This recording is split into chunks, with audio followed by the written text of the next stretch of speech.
na akong sagutin ng lahat ng mga Sabat ay ginawa ng Diyos. Yung unang tipan, ginawa yun ng Diyos. Pero inalis na yun eh. Yung unang tipan, inalis na nga yun eh. Ikalawang Korinto 3 at talatang 14, basahin natin. Basahin natin. Kapatid na Rodel. Datapwat ang kanilang mga pag-iisip ay nagsitigas, sapagkat hanggang sa araw na ito, pagka binabasa ang matandang tipan, ang talukbong ding iyon ay nanatili na hindi itinataas, na ito'y naalis sa pamamagitan ni Kristo. Yung lumang tipan ay inalis sa pamamagitan ni Kristo. Inalis. Kapatid na moderator, ang salita, inalis, naalis. Yung matandang tipan, ang talukbong din yaon ay nanatili na hindi itinataas. Ito'y naalis sa pamamagitan ni Kristo. Alin yung matandang tipan na inalis ni Kristo? Alin itong matandang tipan na ito? Basahin natin. Sa Exodo 31 at talatang 18. At kanyang ibinigay kay Moises pagkatapos na makipagsalitaan sa kanya sa ibabaw ng bundok ng Sinai ang dalawang tapyas ng patotoo ng mga tapyas na bato na sinulatan ng daliri ng Diyos. Binigay niya kay Moises yung dalawang tapyas ng patotoo, yung dalawang tapyas na bato na isinulatan ng daliri ng Diyos. Alin itong dalawang tapyas na bato? Basahin natin alin ito sa Deuteronomio 4 at 13. At kanyang ipinahayag sa inyo ang kanyang tipan na kanyang iniutos sa inyong ganapin sa makatigbagay ang 10 utos. At kanyang isinulat sa dalawang tapyas na bato. Di ba maliwanag?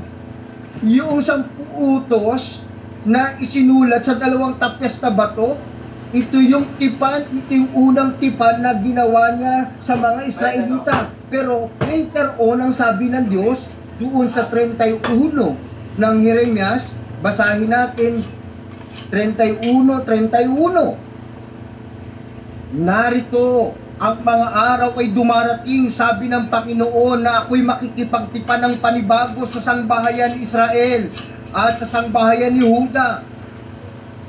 Hindi ayon sa tipan na ipinakipagtipan ko sa kanilang mga magulang sa araw na aking kinuha sila sa pamamagitan ng kamay upang ilabas sila sa lupain ng Ehipto, na ang aking tipan ay kanilang sinira. Bagaman ako'y asawa nila, sabi ng Panginoon. Di ba? Gagawa siya ng isang bagong pakikipagtipan. Aalisin niya yung una, yung matandang tipan. Ano yung tipan ginawa ng Diyos kay Moises? Alin yun? Basahin natin sa Deuteronomio sa 5 at talatang 1. At tinawag ni Moises ang buong Israel at sinabi sa kanila, dinggin mo Israel, ang mga palatuntunan at mga kahatulan na aking sinalita sa inyong mga pakinig sa araw na ito, upang matutunan ninyo sila at ingatan at isagawa sila. Ang Panginoon, ating Diyos, ay nakipagtipan sa atin sa Horeb. Ang ginawa ng Diyos na tipan sa kay Moises ay sa bundok ng Horeb. Ito yung tipan na inalis ng Diyos. Ito yung 10 utos o yung matandang tipan ayon sa Biblia. Para patunayan yan, ano ba yung tipan na ginawa na ibinigay niya kay Moises sa bundok ng Horeb sa Malakias 4:4? Basahin natin. Alalahanin ninyo ang kautusan ni Moises na aking lingkod, na aking iniutos sa kanya sa para sa buong Israel, na may mga palatuntunan at mga kahatulan. Tapos na ang oras. Ngayon, merong interrogation naman si Brother Juwang kay kapatid na Eli. Kapatid na Eli.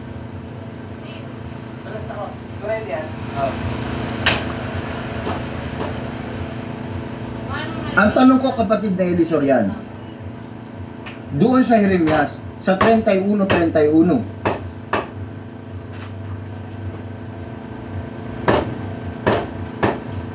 Sino ang nag-alis ng tipan ng Diyos?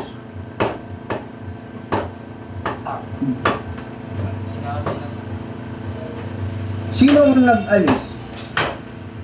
Kung siya ang nag-alis ng tipan, dapat niya bang palitan ang kanyang utos?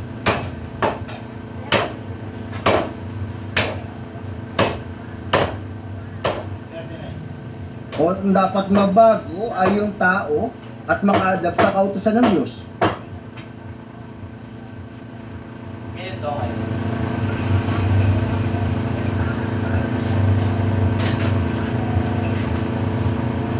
Na nang alisin niya ang kanyang batas noong o ang tao ang dapat magbago at tanggapin ang sinasabi ng Diyos. Kapatid na Edson, pwede mo bang i-translate? In Jeremiah chapter 31 verse 32, he's asking about that verse, who abolished the pact or the alliance there, the covenant? Was it God or them? Because in the verses says it's them, and so if God, if them abolish the covenant, so God has to change and adapt to men, or men that should change and adapt to the law of God. Vamos a leer Para sumagot sa tanong niya, basahin natin, magsimula tayo sa 31.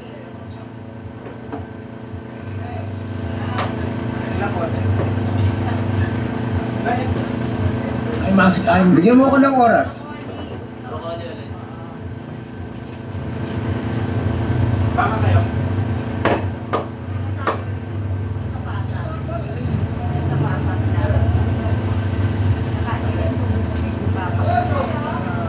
Binabasa ko yung talata para sagutin ka.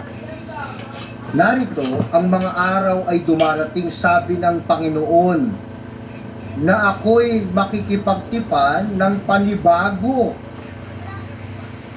Sino gagawa ng pagtipan ng Panginoon?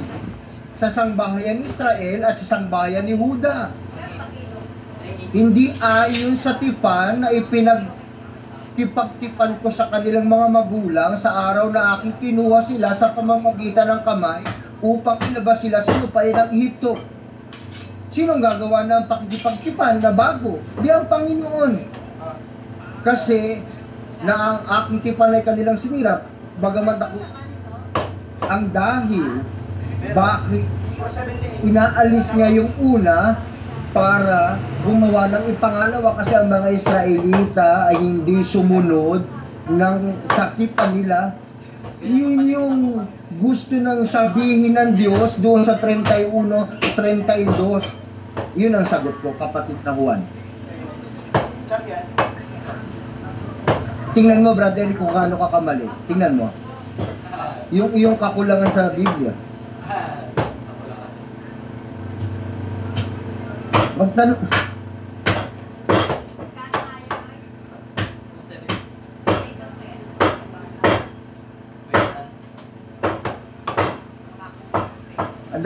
Dapat tanungin mo, hindi mo ako dapat insultuhin. Dapat magtanong ka. Magtanong ka. Hindi mo yung panahon para magpaliwanag. Magtanong ka. Sumagot ako.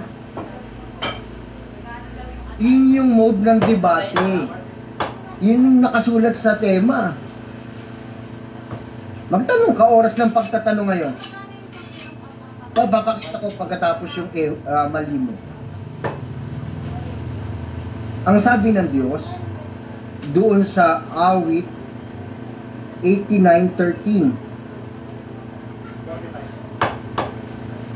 hindi siya nagbabago, pati lumalabas sa kanyang bibig. Yung 10 utos ba lumabas sa bibig ng Diyos o hindi? Oo, hindi.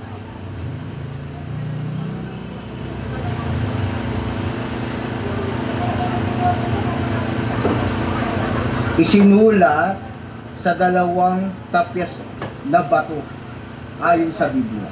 Basahin natin.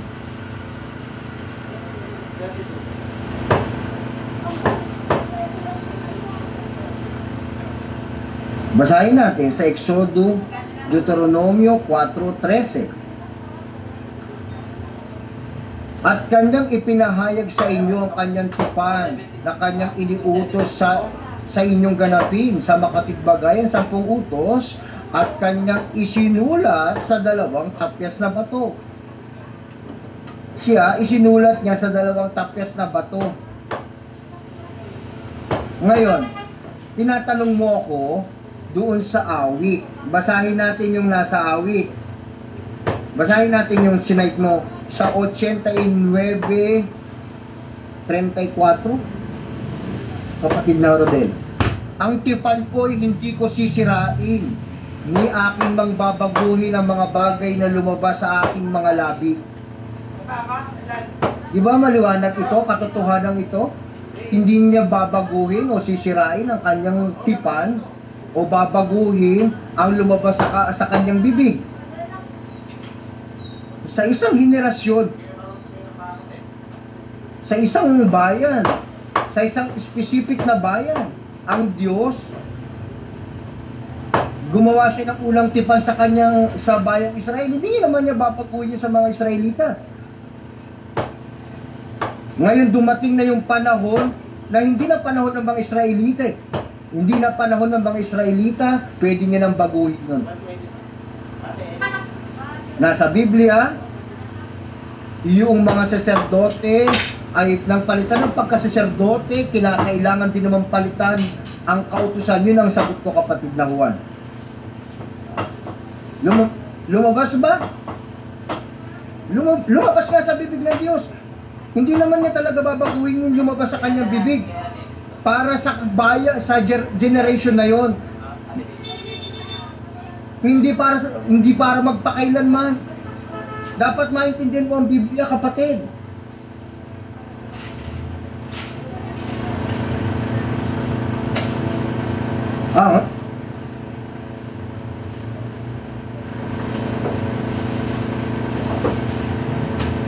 Sa Roma,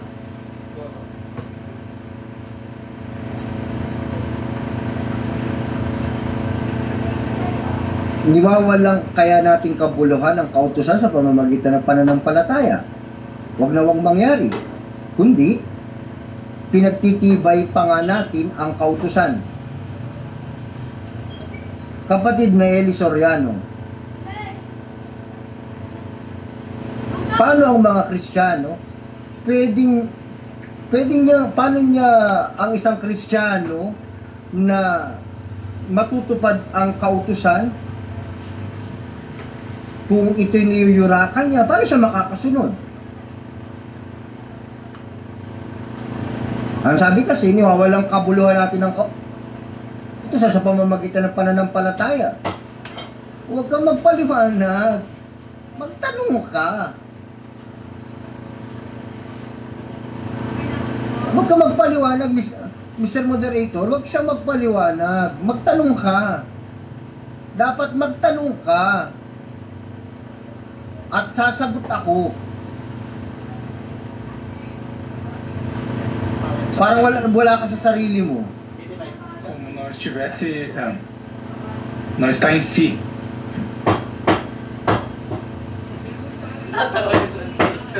Magtanong ka. Huwag ka magpaliwanag. Pati yung translator sa English, tama.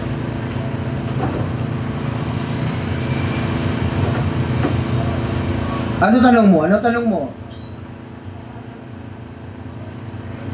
Sa Roma 3:31, niwawalang kaya nating kabuluhan ang kautusan sa pamamagitan ng pananampalataya. Paano makukonfirm ng isang tao ang kautusan ng Diyos? O yuyurakan niya o susundin niya? Ang sabi ko ganito, yung unang mga Kristiyano, ang sabi niya, gaya ng Apostol ni San Pablo, niwawalang kaya natin kabuluhan ang kautusan sa pamamagitan ng pananampalataya. Huwag na mangyari. Aling kautusan ito? 6:2 ng Galacia, basahin natin kapatid Rodel. Magtulong-tulong kayo sa pagdadala ng pasanin ng isa't isa at kayo ninyong matutupad ang kautusan ni Kristo. Kautusan ni Kristo, hindi kautusan ni Moises. Yung sinusunod ng mga unang Kristiyano, yung batas ni Moises ay batas ni Kristo at hindi batas ni Moises. Yun yung nasa Gawa 13:39, yun yung sinusunod. Basa.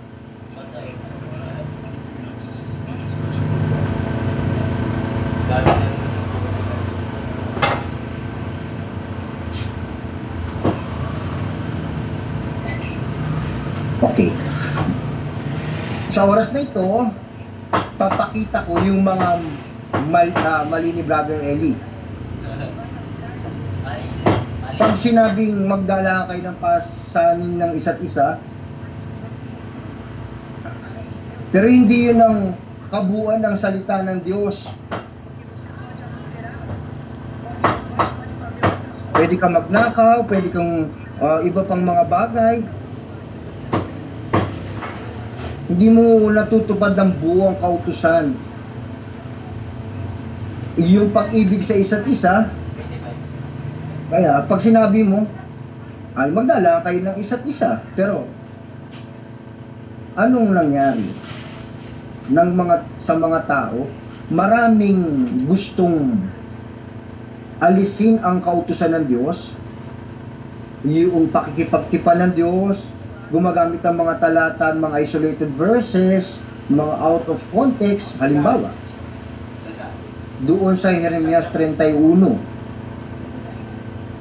sa 31:31 ng Jeremias, narito, ang mga araw ay dumarating, sabi ng Panginoon,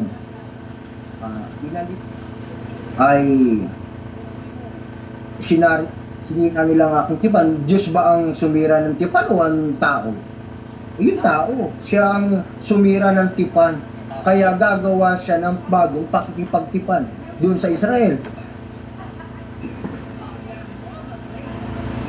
Kaya, pag gagawa ba siya ng bagong pakikipagtipan, gagawa ba siya ng bagong mga batas?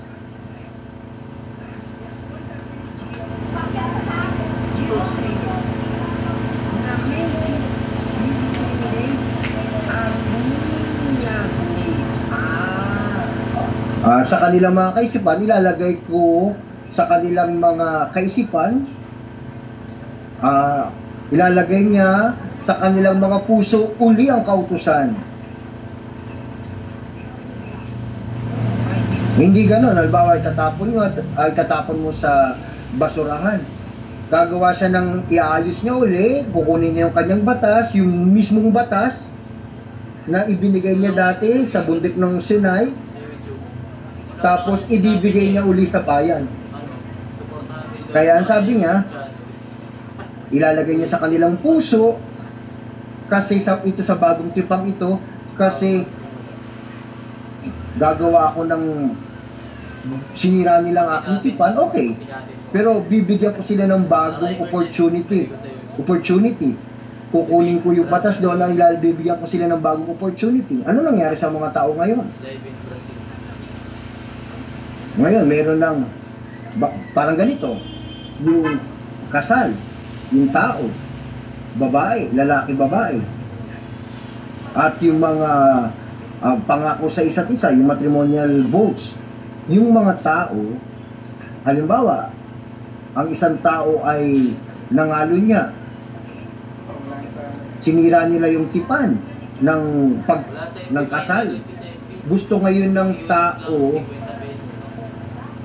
humingi siya ng patawad sa kanyang asawa at humingi uli ng tawad sa kanyang asawa.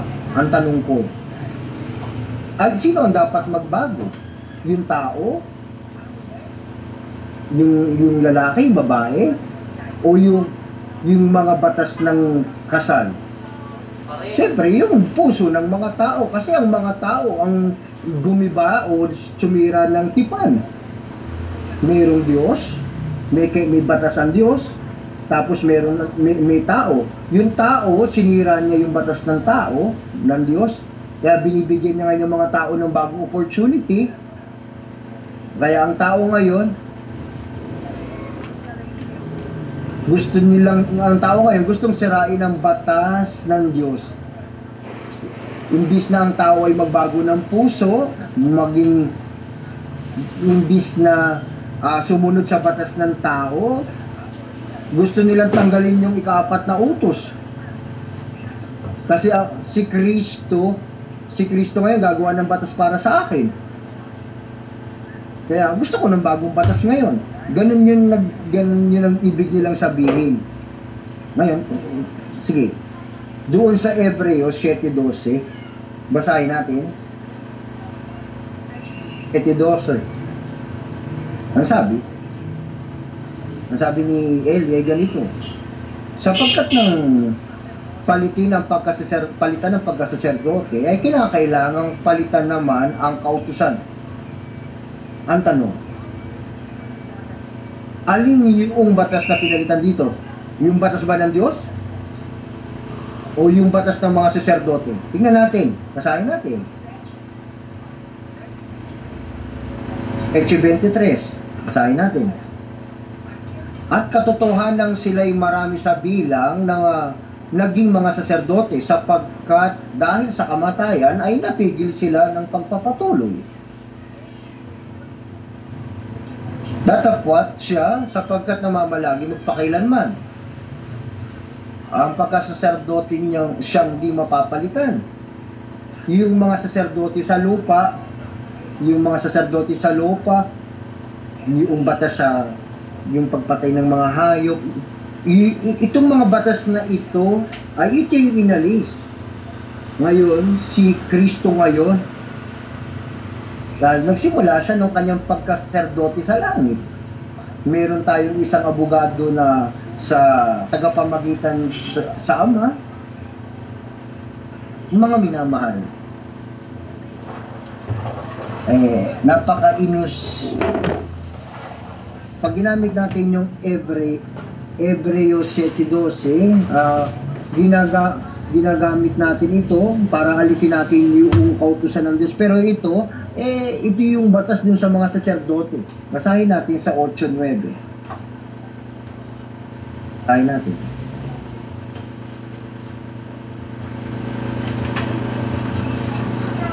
Hindi ayon sapagkat ito ang pakipagtipang aking gagawin sa bahay Israel, hindi ayon sa tipang ipinagkatipang ko sa kanilang mga magulang. Kasi hindi sila nagpatuloy sa aking tipan. Sino ang yumurak sa kautusan ng Diyos? Sila, yung mga tao. Ngayon, ang sabi ng Diyos, gagawa siya ng bagong pakikipagtipan. Sa versikulo 10, isusulat ko ang kanyang kautusan, yung batas na ibinigay niya sa Eksodo, sa puso at sa isip ng tao. Yung mismong batas na ibinigay ng Diyos. Di ba? Napaka-interesante ito na sa Hebreo 8:9, Gis. Ang sabi ganito. Então acrescentou: Gis 9.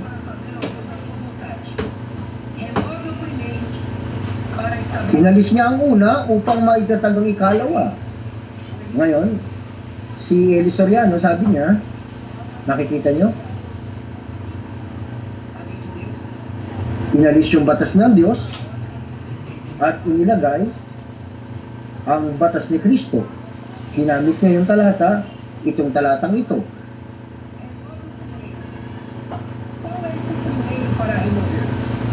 Alin itong una na inalis? Basahin natin Gis 3. Ngunit sa mga haing yaon, ginagawa ang pag-aalala sa mga kasalanan taon-taon. Sapagkat di maaari na ang dugo ng mga baka at ang mga kambing ay makapag-alis ng mga kasalanan. Yung pag-aalis ng mga sakripisyo ng mga hayop, ng mga dugo ng baka at mga kambing at mag-establish noong pagsasakripisyo ng Panginoong Jesucristo. Ano yung sinasabi ni Eli Soriano? Inaalis yung batas ng Diyos at naglalagay ng ibang kautusan. Pero mga minamahal, ang sinasabi dito ay inaalis yung pagsasakripisyo ng mga hayop, ng mga baka at ng mga kambing. Iyon na dapat alisin, hindi yung batas ng Diyos. Kailangan natin maintindihan na ang batas ng Diyos ay banal, ay matuwid, ay mabuti. Ang Diyos ay banal. Ang kanyang batas ay banal. Ang Diyos ay mabuti. Ang kanyang batas ay mabuti. Ang Diyos ay matuwid. Ang kanyang batas ay matuwid. Sa awit 17. Ang pautusan ng Panginoon ay sakdal. Ano gustong ipakita rito? Ang batas ng Diyos ay mayroong mga attribute ng Diyos. Nag-refer sa kanyang karakter ng Diyos. Tapos na ako.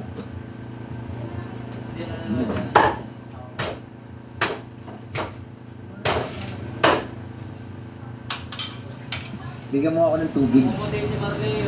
Sabi. Won't use the remaining minutes.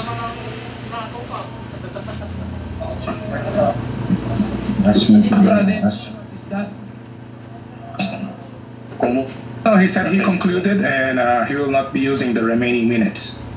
He already finished what he wanted to say. Vamos para Você tem Kapatid na Eli, meron kang 10 minuto para magtanong. Salamat, Mr. Moderator. Kapatid na Joao, ang tanong ay, ang sabi mo doon sa Jeremias 31 na yung ang nag-alis ay ang mga tao at hindi ang Diyos. Ang sabi, saan talata na ang mga tao ang nag-alis ng batas ng Diyos? Saan talata? Sa Jeremias.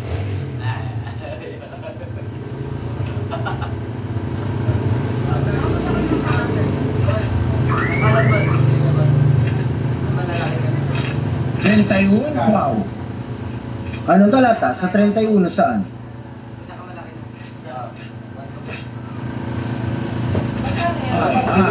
Start lang lang. Kasi Tanggalin nyo. Kapatid ng moderator, kapag pwede natin itigil yung oras, halimbawa naghahanap siya ng oras.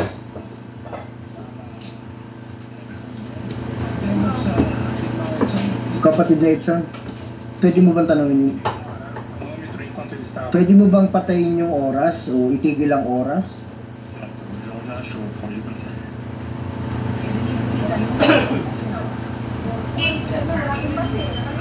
Doon sa at ang kanilang tipan ay sinira. Anong talata? Anong translation yung binabasa mo? Sabihin mo para masundan ka namin. Sabihin mo yung translation. Anong talata at anong translation?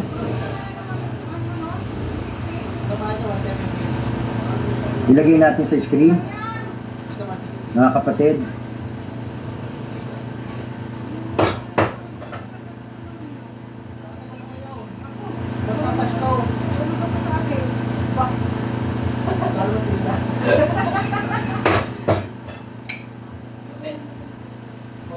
Oy, dapat kumakain ng ano. Lakas. Kailangan mo na. Yan. Pwede na mas, Jeff. Pwede ka ba isa mo? Damit mas namin din. Kaya ka plastic. Kapatid na Joao, ipakita mo sa amin yung Biblia mo, kung saan mo binasa itong talatang ito. Okay na yan? 31. Damit kung nagtatanong eh. Tutin. Yan.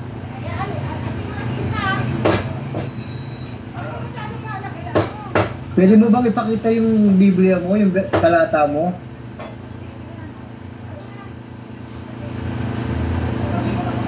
Sigurado ka sa talata? Pwede mo bang ilagay sa camera? Gusto ko kasing mabasa. Ang galing. Nilagay. Sunurin.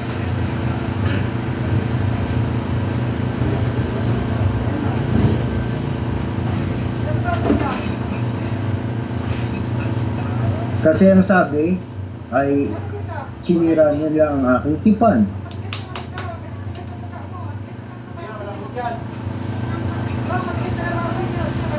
Pwede bang patayin yung oras? Kapatid na Edson, Saan ang pinukura namin yan? Display on camera and you will read your minds. Isang delivery ang bulok. Tarito. Se você continuar essa palavra, não vai estar mensagem. Eis aí vem dias, diz o Senhor, pode deixar perto, irmão, sem mexer, em que Lamig. Lamig. Ay, não sei qual que é a palavra ali, uma nova aliança com a casa de Israel e com a casa de Judá. Depois vem o versículo 32. 32.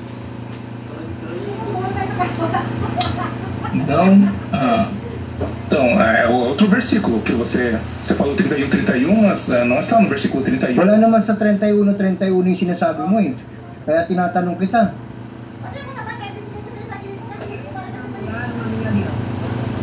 32, então. 32.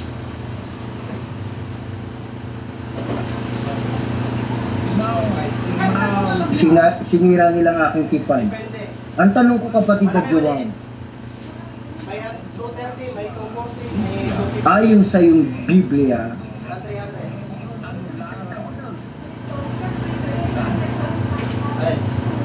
Malaki na gusto mo? Pode falar, irmão, ele agora. Segundo a sua Bíblia, você começou. Segundo a sua Bíblia, ayon sa Biblia mo, na sinira nila ang aking tipan, 31-32. Ang tanong ko, pag ang tao sinira o hindi sumunod sa tipan ng Diyos na ginawa ng Diyos, yung ginawang tipan ng Diyos, gumawa ba ang Diyos ng bago o hindi? As mesmas leis que ele já tinha. Ginamit ng Diyos yung kanyang dating ginawa. Gumawa ba ang Diyos ng bago o hindi? Yun ang tanong. Same lay, same na kautusan, at bagong tipan. Ayon doon sa 31-32, babasahin ko kapatid, hindi Hindi naman bulong yun eh. Sa balat narito lang yan. ang mga araw ay dumarating, sabi ng Panginoon, na ako'y makikipagtipan ng bago, panibago. Yung bang bago, yun din ba yun? Ha? Yung bang bagong tipan, yun din ba yun? Yun din ba yun? Oo. Kasi nandun mga katubalang Yung mismong batas, babasahin ko ulit kapatid. Narito ang mga araw ay dumarating, sabi ng Panginoon, na ako'y makikipagtipan ng panibago sa sangbahayan ni Israel at sangbahayan ni Huda. Hindi ayon sa tipan na ipinagkipagtipan ko sa kanilang mga magulang. Yun din ba yun? Yun din ba yung tipan?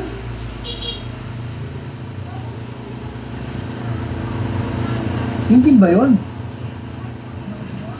Kapatid na Diyo, sagot ka, kapatid. Yung salitang hindi ayon sa tipan na ipinakipagtipan ko sa kanilang mga magulang, ibig bang sabihin, yun din ba yung the same na tipan na ginawa ng Diyos? Yung bang bagong tipan na yun din ba yun? Hindi ayon sa tipan na ipinakipagtipan ko sa kanilang mga magulang, yun din ba yun? Same na batas, pero bagong tipan. Kasi sinira nila ang aking tipan.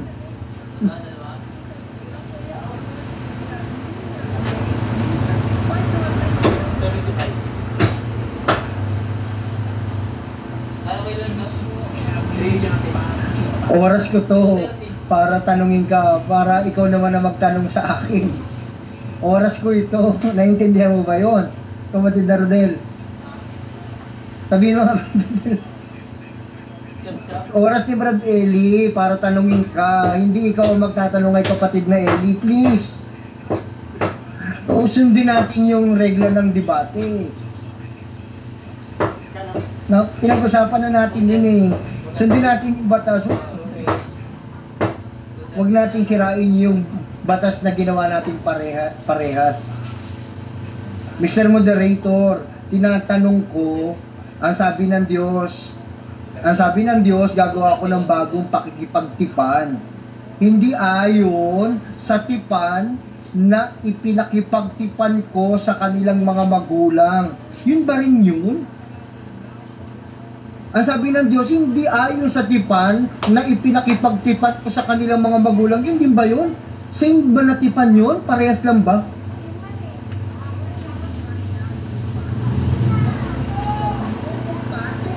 Ang Diyos gumawa ng bagong tipan, kaya dun sa 33, ilalagay ko sa yung ang kautusan sa kanilang puso,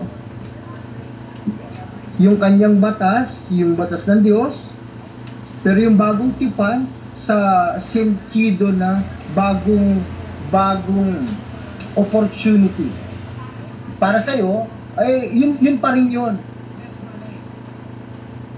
Parehas na batas yun. Parehas sa batas. Parehas sa batas. Ang tanong ko, tatanggapin ko sandali yun, kapatid. Kapatid na Joao, ang tanong ay, ang sunod na tanong ay, sa lumang tipan, merong bang batas tungkol sa bautismo? Sa lumang tipan, merong bang batas sa lumang tipan?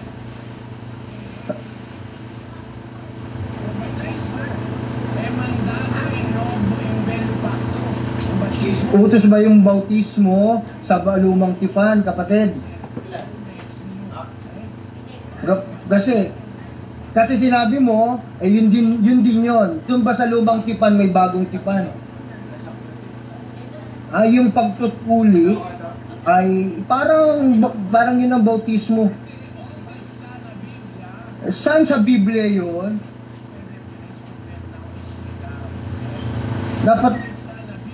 Saan sa Biblia? Yung ceremonial. Saan yun? Saan yun? Hindi ba batas yung bautismo, kapatid ng Jumong?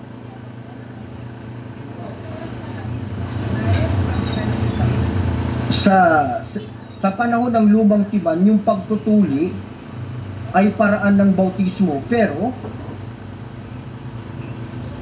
nang dumating saan sa Biblia na yung pagtutuli, yun yung bautismo?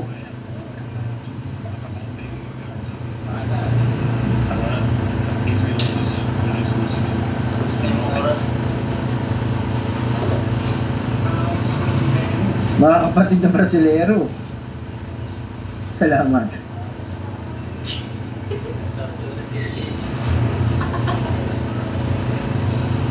Ang oras ko, sa time ko, sa turn ko na ito ngayon, mga kapatid na Brasilero, kapatid na Joao, ginamit niya yung 31, 32. Yung sinay ko na talata. Ang salitang ginamit, ang Diyos ay gumagawa ng isang bagong tipan. Hindi ayon sa tipan na sa tipan na nauna. Yun ba yun? Yun ba rin ba yun? Napakalayo sa katotohanan. Bago nga, yun pa rin yung dati. Para kay Kristo. Yung bago para kay Kristo, hindi yun yung dati. Bawal ng Diyos yung bago ay i-mix mo sa luma. Basahin natin sa Mateo sa 19:16 ng Mateo. At sino man hindi nagtatagpi ng bagong kayo sa damit na luma, sapagkat ang tagpi ay bumabatak sa damit at lalong lumalala ang punit. Yung punit na ginawa ni kapatid na Joao. Isipin nyo, para sabihin mo na yung bago, hindi yung luma, ay kasinungalingan. Napakalaking kasinungalingan. Yung luma, walang batas yun ng bautismo, walang utos yun tungkol sa bautismo. Kung yun din mismo, yung bago, yun din yung luma, dapat ipakita mo sa akin na sa luma mayroong bautismo, sa lumang tipan may bautismo. Ang sabi mo, meron daw ceremonial lay. Ayon niya dun sa parang ceremonial ng pagtutuli. Saan sa Biblia na yung pagtutuli ay isang seremonya? Kapag tutuliin mo ang isang tao, gagawa ka ba ng seremonya? Gagawa ka ba ng isang show? Para isang seremonya para pagtutuli. Ikaw, Brad Edson, nung tinuli ka ba, meron bang seremonya?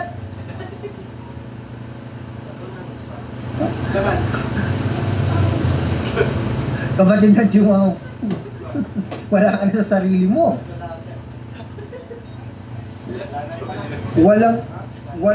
Walang bautismo sa lumang tipan. Basahin natin. 8:7 ng Hebreo. Sapagkat kung ang unang tipang yaon ay naging walang kakulangan. Alin yung may kakulangan? Yung una po, Brad Eli. Hindi ba hindi yung mga tao? Kaya nung sinasabi niya na yung daw mga tao ang nagkulang. Sapagkat kung ang unang tipang yaon ay naging walang kakulangan, ay hindi na sana inihanap ng pangangailangan ng ikalawa. Sapagkat sa pagkakita ng kakulangan sa kanila, bakit may kakulangan? Kasi 10 lang, wala nga bautismo doon. Di ba? 10 lang.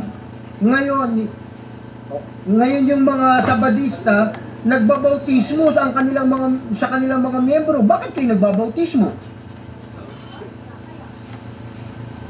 Yung bang bautismo ay seremonyal? Gaya ng pagtutuli?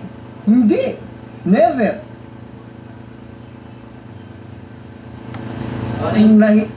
Mahihiya ako magpatuli na may seremonya. Opo, kapatid na Eli. Nakakahiya po yun. Na magpatuli kang may seremonya. Walang seremonya ng bautismo. Kaya nang si Abraham ay tinutuli siya mismo sa kanya. Walang seremonyang nangyari nang tuliin si Abraham. Hindi ba kapatid na Rodel? Opo, Brad Eli. Kapatid na Joao. Gumagamit siya ng mga bagay na wala sa Biblia. Ang sabi ng Biblia na merong tipan na ginawa ng Diyos nang alisin niya ang Israelita sa Ehipto. Gumawa siya ng isang pakikipagtipan sa kanila. Basahin natin sa 5:1 ng Deuteronomio. Babasahin ko. At tinawag ni Moises ang buong Israel at sinabi sa kanila, dinggin mo, O Israel, ang mga palatuntunan at mga kahatulan na aking sinalita sa inyong mga pakinig sa araw na ito upang matutunan ninyo sila at ingatan at isagawa sila. Dos, ang Panginoon ating Diyos ay nakipagtipan sa atin sa Horeb. Alin yung tipan na yon?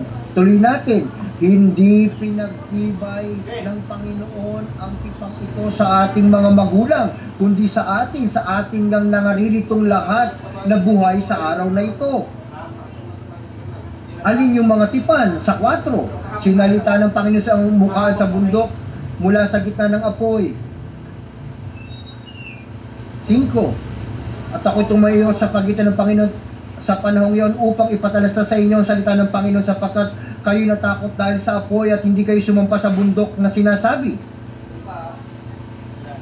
Ako ang Panginoon mong Diyos na naglabas sa inyo sa lupain ng Ehipto sa bahay ng pagkaalipin. Huwag kang sa 7, huwag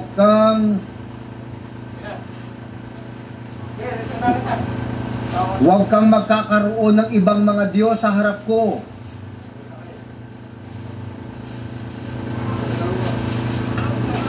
Huwag kang gagawa para sa iyo ng larawang inanyuan. Sa 9, huwag mong yujukuran sila o paglilingkuran man sila. Ito yung batas, ito yung tipan. Kung babanggitin ang pangalan ng Panginoon mong Diyos na walang kabuluhan. Ito yung batas na ginawa sa Horeb. Sa 12, inyong ipagdiwang ang araw ng Sabat upang ipangiling gaya ng iniutos sa inyo sa iyo ng Panginoon mong Diyos. Yung tipan kasama yung ipagdiwang, yung ipangili ng araw ng Sabat. Kasama ito sa batas doon sa bundok ng Horeb. Para maintindihan ninyo, basahin ninyo yung Deuteronomio 5:1 ng Deuteronomio. Hanggang sa katapusan, makikita ninyo na yung tipan na sinasabi ni Moises ay yung 10 utos. Ito'y maliwanag sa 4:13 ng Deuteronomio. Basahin natin sa 4:13. At kanyang ipinahayag sa inyo ang kanyang tipan na kanyang iniutos sa inyong ganapin sa pagkatuwid bagay ang 10 utos. Yung tipan ay ang 10 utos. At hindi yun yung tipan ng mga saserdote. Dinadaya ninyo ang iyong mga sariling kababayan. Ba't yung mga sabadista ay mga sinungaling? Yung tipan, yung 10 utos na ginawa niya sa Horeb. Basahin mo, kapatid na Rodel. At kanyang ipinahayag sa inyo ang kanyang tipan na kanyang iniutos sa inyong ganapin sa makatigbagay ang 10 utos. At kanyang isinulat sa 2 tapyas na bato. Ito yung tipan, ito yung 10 utos. Hindi yung saserdote na sinasabi mo. Na yung mga hayop, etc. Yung lay ceremonial, yung batas, yung tipan na ginawa niya doon sa Horeb, ito yung 10 utos ngayon. Sinabi niya, gagawa ako ng isang bagong pakikipagtipan. Yun di ba yun? Anong klaseng kaisipan meron ka? Ang unang tipan, yun yung 10 utos. Kaya, sa panahon ng ating Panginoong Hesukristo, hindi niya itinuro yung mismo sinasabi mo. Kaya hindi siya nag-observe ng Sabat. Gaya ng sinasabi mo doon sa Juan 5 at talatang 18. Dahil dito ngay lalo ng pinagsikapan ng mga Hudyo na siya'y patayin sapagkat hindi lamang sinira ang araw ng Sabat, kundi tinatawag din naman na kanyang sariling ama ang Diyos na siya'y nakikipantay sa Diyos. Imagine mo, pinapaliwanag ni ni Juan na Ebanghelista. Sabi nila, accusation lang daw ito ng mga Hudyo. Hindi naman yan accusation ng mga Hudyo. Ito ay information na galing kay Juan.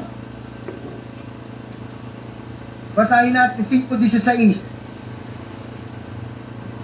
Kapatid na Rodel, basahin mo.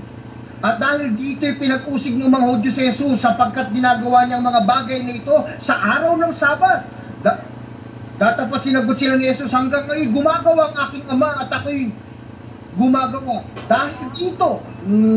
Dahil dito kay lahat ng pinagsikapan ng mga Hudyo na siya ipatayin sapagkat hindi lamang sinira ang araw ng Sabat, kundi tinatawag din naman na kanyang sariling Ama ang Diyos, na siya'y nakikipantay sa Diyos. Hindi naman yan accusation ng mga Hudyo.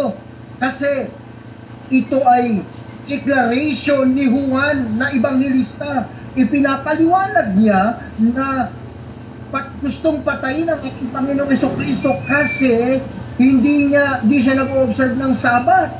Nagtatrabaho siya kahit sa araw ng Sabat. 5:16 napakaliwanag, mga kapatid na Brasilero. Dahil dito pinag-usig ng mga Hudyo si Jesus sapagkat ginagawa niyang mga bagay na ito sa araw ng Sabat na bawal sa lumang tipan. Hindi ka pwedeng gumawa ng anumang bagay, anumang paggawa sa araw ng Sabado. Pero si Kristo at ang kanyang mga alagad, nangangaral sila, gumagawa sila na mabuti sa mga tao sa araw ng Sabat.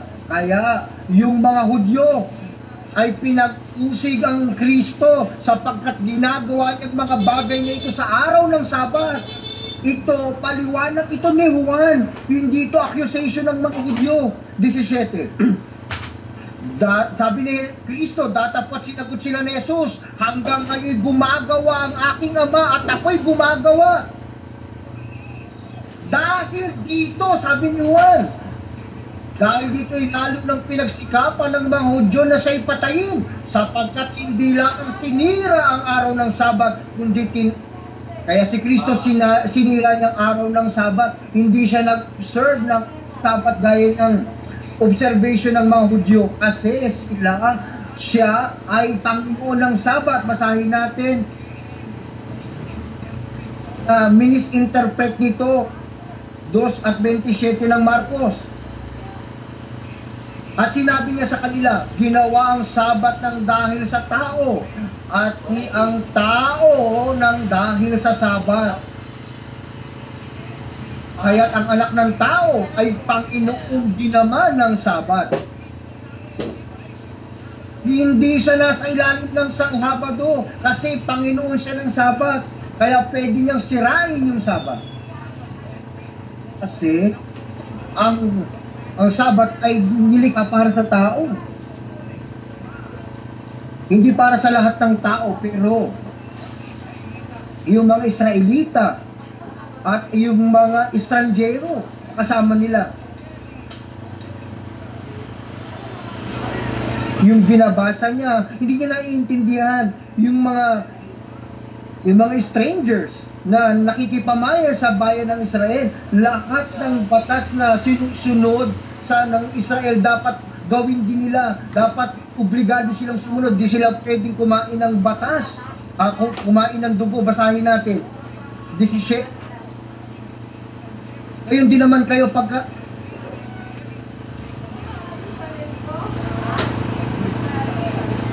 bawal ito sa kanila na kumain ng dugo. Yung nakikipamaya sa bayan ng Israel, yung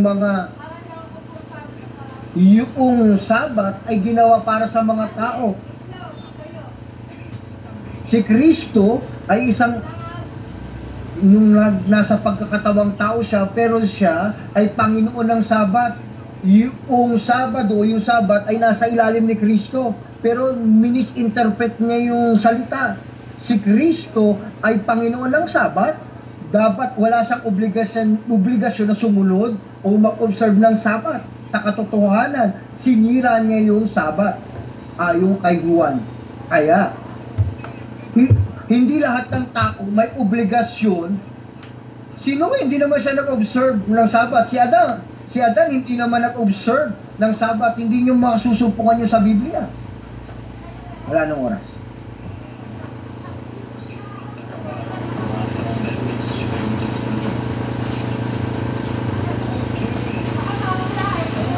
Nas falácias suas, vamos perguntar: quais eram as Dadalo ko obras na mamaya ko yan. que Jesus fazia no sábado que ele foi Alin yung mga ginawa ni Kristo, bakit siya pinag-usig ng mga Hudyo? Marami.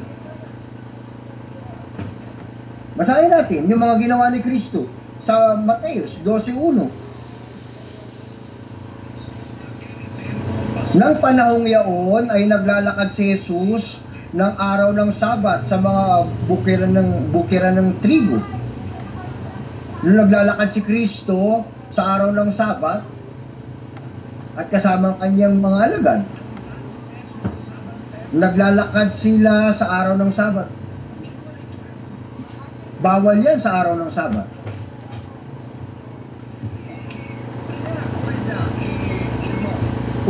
Una, kapatid, si Jesus,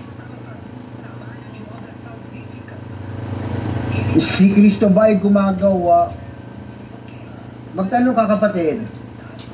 Ang tanong ko ay, anong ginagawa ba ni Kristo? Ito ba Magtanong ka. Magtanong ka, kapatid.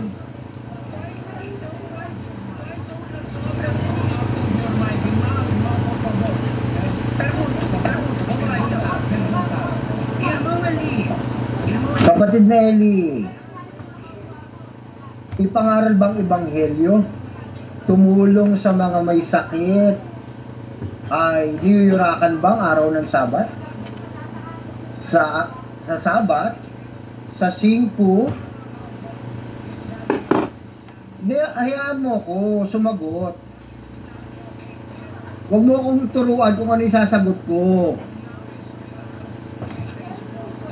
Huwag ka maghintay nung bagay na hinihintay mo.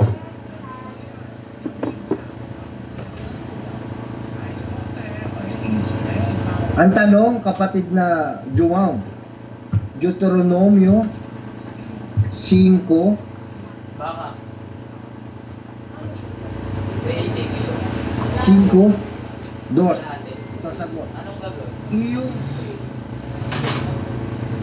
kapatid na, sagot ko ito, kapatid. Iyong ipagdiwang ang araw ng Sabat upang ipangiling gaya ng iniutos sa iyo ng Panginoon mong Diyos. Wala pa kalahati. 6 na araw na gagawa ka at iyong gagawin ang lahat ng iyong gawain. Ngunit ang 7 araw ay Sabat sa Panginoon mong Diyos. Sa araw na yan ay huwag kang gagawa ng anumang gawa. Ikaw, ni ang iyong anak na lalaki, ni babae, ni ang aliping lalaki, ni babae, ni ang iyong baka, ni ang iyong asno, ni ang anuman sa iyong hayop, ni ang iyong taga-ibang lupa sa loob ng iyong mga pintuang daan. Huwag upang ang iyong aliping lalaki at babae ay makapagpahingang gaya mo. Yung araw ng Sabado, dapat yan magpahinga. Si Kristo ay nagtatrabaho sa araw ng Sabat. Kaya, sinira niya yung batas ng Sabat. Sige, magtanong ka.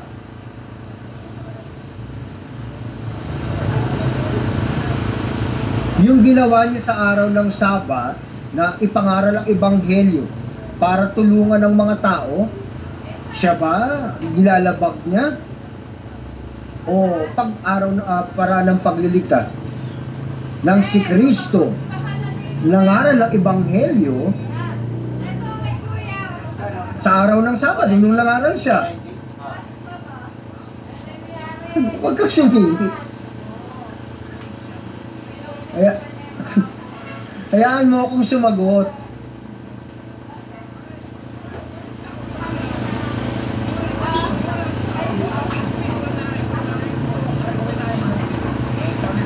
Huwag kang magsalita na kasabay ko.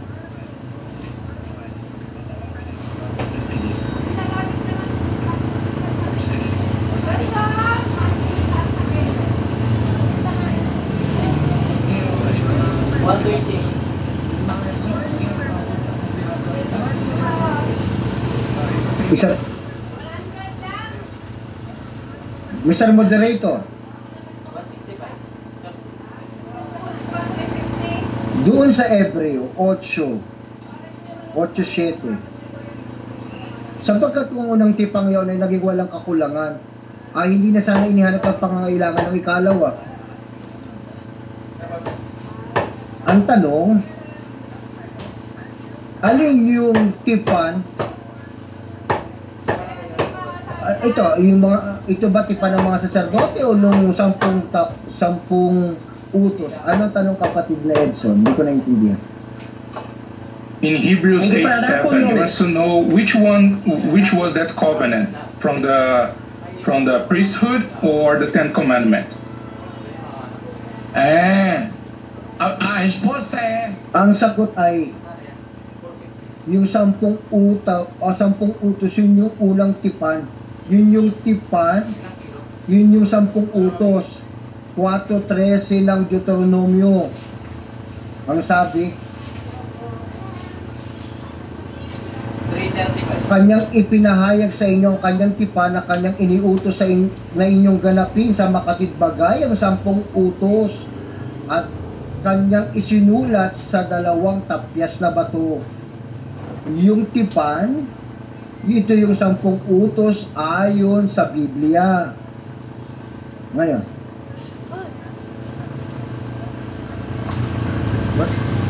basahin mo Vamos a leer. yung sa Hebreo